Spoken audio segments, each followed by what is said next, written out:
Welcome to fact check. నేను వైష్ణవి.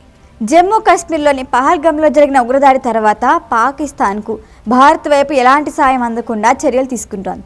ఇప్పటికే సింధు జలాల ఒప్పందాన్ని నిలిపివేసిన కేంద్ర ప్రభుత్వం తాజాగా బాగ్లిహార్ ఆనకట్టు నుంచి దాయాది దేశానికి నీటి సరఫరాను నిలిపివేసింది.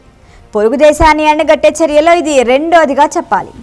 సింధు నది వ్యవస్థలోని 6 నదులు జలాల్ని 2 దేశాలు పంచుకుంటాయి. చీనాబ్, జీలం, సింధు నదుల నీరు పాకిస్తాన్కి, రవి, బియాస్, సెట్లెజ్ నదుల నీరు భారత్కి ఎక్కువగా కేటాయించారు. జమ్మూ కాశ్మీర్లోని చీనాబ్ నదిపై 2008లో నిర్మించిన బాగ్లిహార్ డ్యామ్ 900 మెగావాట్ల జల విద్యుత్ ఉత్పత్తి చేస్తుంది మరియు సాగునీటి సరఫరాలో కీలక పాత్ర పోషిస్తుంది.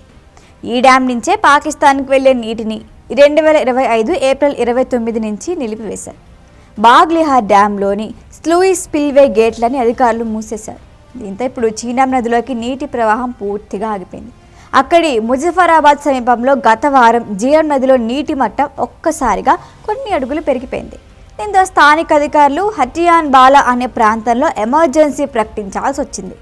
చీనాబ్ నది నీరు పాకిస్తాన్లోని పంజాబ్ ప్రావిన్స్లో వ్యవసాయానికి ప్రధాన ఆధారం. ఈ నీటి సరఫరా నిలిచిపోవటం వల్ల ఆ దేశం ఎదుర్కొనే నష్టాలు ఎక్కువే.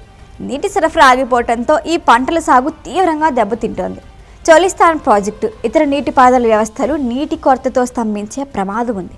దీర్ఘకాలంలో వ్యవసాయ ఉత్పాదకత తగ్గటం వల్ల ఆహార ధాన్యాల ధరలు పెరిగి ఆహార భద్రతా సమస్యలు తలెత్తుతాయి.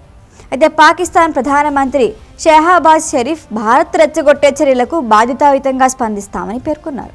ఈ చర్య పాకిస్తాన్లోని పంజాబ్ ప్రాంతంలో వ్యవసాయ, ఆర్థిక, సామాజిక రంగాలపై తీవ్రంగా ప్రభావం చూపిస్తుంది. భారత్ దెబ్బ పాకిస్తాన్పై గట్టిగా తగలడం ఖాయమని భావిస్తున్నారు. ఈ వీడియో కనుక మీకు నచ్చినట్టయితే లైక్ చేయండి, షేర్ చేయండి, సబ్స్క్రైబ్ చేయండి. అలాగే పక్కనే ఉన్న బెల్ ఐకాన్ని క్లిక్ చేయండి.